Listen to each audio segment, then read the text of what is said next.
I've had this Honda Acty for just short of 3 years, and in that time it has been the most fun vehicle I think I've ever owned.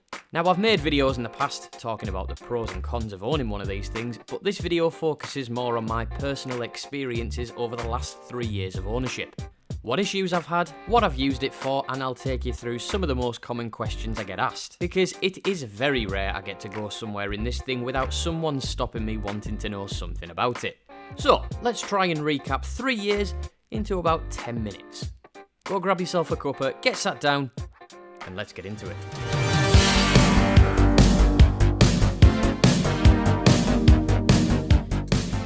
Right, so to make this nice and easy for you to follow, I'm going to break it down into 5 different categories.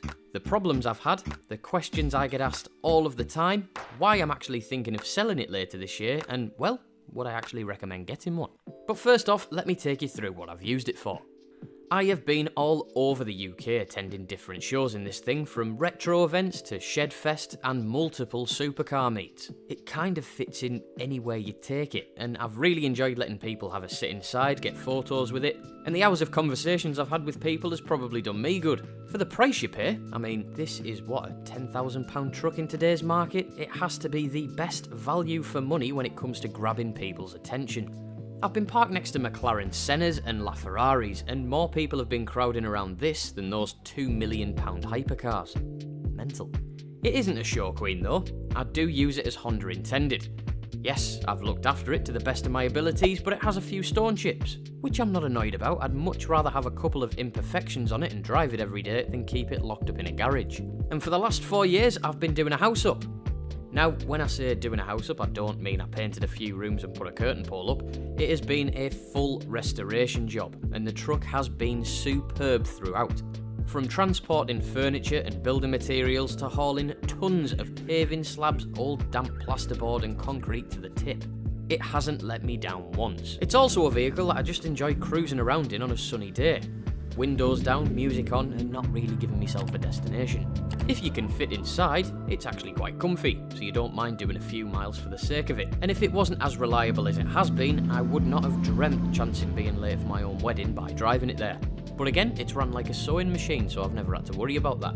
I did purposely look for a 4-wheel drive truck because I wanted something to take off-roading, but although it's not a show queen, it's still too nice to throw down a green lane. So I have avoided doing that, and I purposely sold the off-road wheels and tyres to stop myself from doing it. And funnily enough, that leads me onto some of the questions that people ask me. People are shocked to find out it's a Honda for some reason when they collar me at a petrol station, but they are really surprised that something like this is 4-wheel drive. Now, 99% of the time I've ran this in rear-wheel drive. It's better on fuel, faster, and obviously it's more fun going around corners. But when I did switch it into 4-wheel drive when we had a bit of snow, it was the most capable machine I've ever driven in the snow. Don't get me wrong, tyres played a big part in that, but because it's so light, it just floats over anything. Another couple of questions I get asked fairly regularly are about the costs. I get it. People want to know how expensive it is to maintain and if you have to pay through the nose for parts. I won't get into that in this video. I have made a full separate video specifically about that topic, which I'll link up in the top right hand corner for you to watch later. But, to summarise, it can be as expensive to maintain as you want it to be. I personally pay that little bit extra to get genuine Honda parts, which are only really available over in Japan for these things, so yeah, that does add up. But at the same time, there are plenty of universal service parts you could order to do everything a lot more cost efficiently. The engine has really good access, and it's only a simple thing if you want to tackle some jobs on it yourself. And even though it's a 33-year-old truck, surprisingly, every nut and bolt I've taken off hasn't required the services of a grinder. Whilst I've been making this video, I've literally been asked another question I see all of the time on the forums for these things, and that is, who do I get insured with? Adrian Flux is the answer. They have insured all 3 of my cars for the last few years, and things like the truck are exactly the kind of vehicles Flux can cover that you'd struggle to get insured anywhere else. Unlike most insurance companies, you get the best price directly over the phone, and they have a really easy to navigate online portal to access all of your documents, which is great if you need to update any of your information on your policy. They are the largest specialist motor insurance broker here in the UK, and once you've dealt with them once, you can understand why. They just make everything really straightforward. Everyone you speak to has a good understanding of cars, so you don't have to explain to Edna what a bucket seat is. And yeah, even if I do let this thing go, I will still be using Adrian Flux for whatever the replacement might be. Sorry, I just need to interrupt myself to let you know who the winner of the giveaway on the last video was. It was a £50 gift voucher for my car cleaning. Ollie Freeman, we'll be in touch. If you want to win a couple of daft bits of K-Truck merch for free, just follow these 3 steps and I'll pick a winner in the next video. Let's get back to it. Right, so I mentioned it has been super reliable, and it has. Even after it being stood for around 4 months without me driving it, I turned the key and it fired up straight away. But it is a 33-year-old vehicle, so I have experienced a few little niggles over the last 36 months. One thing that's fairly common on these is known as speed wobble. In between 48 and 53 miles an hour, you'll hit a sweet spot where the steering wheel starts to shake a bit. Now, this is a common fault apparently, and there is a little brace that you can fit to eliminate it entirely.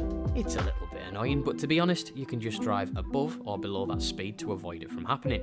Which is all I, and everyone else who I know who has one of these things, does. I went down to Shedfest last year, and the week before making the 8-hour round trip, I was planning on making a video showing you how to switch out the timing belt. Unfortunately, I got called into work and ended up putting it into a local garage last minute to get the job done instead, hence why that video doesn't exist.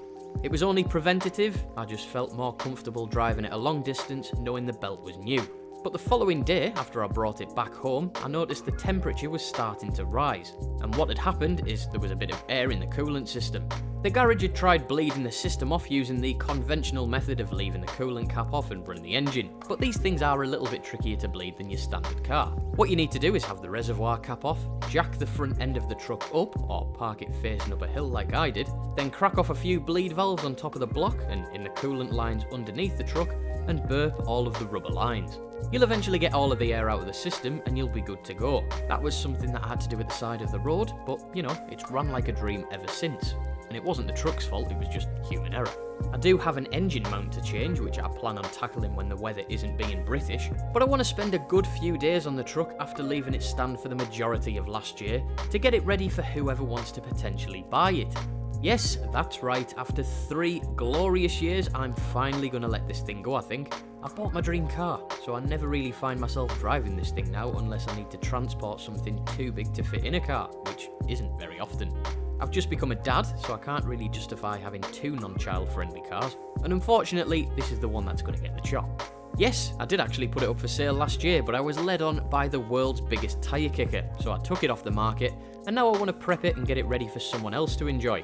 Don't worry though, I will hopefully replace it with something equally as mad, just something I can put a child and a dog in. Oh, and the wife. Would I recommend one then? Abso-fucking-lutely. They aren't just an amazing tool to have at your disposal, they're also a fantastic talking point, great fun to drive, and the K-Truck scene is genuinely the nicest one that I've had the pleasure of being a part of.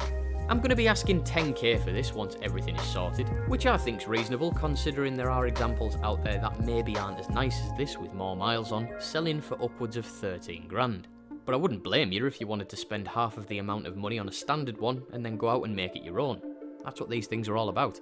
Anyway, I hope that gives you a good insight into what it's been like owning this thing for the last 3 years. If you want a mini version of the truck, you can enter the giveaway, or I'll stick a link down in the description for you to go buy one. And if you could, do all that good stuff for me, you know? Like, comment, subscribe. It helps me out massively and it's free for you. Thanks for watching, I've been Lookship, and I'll see you in the next one. Bye!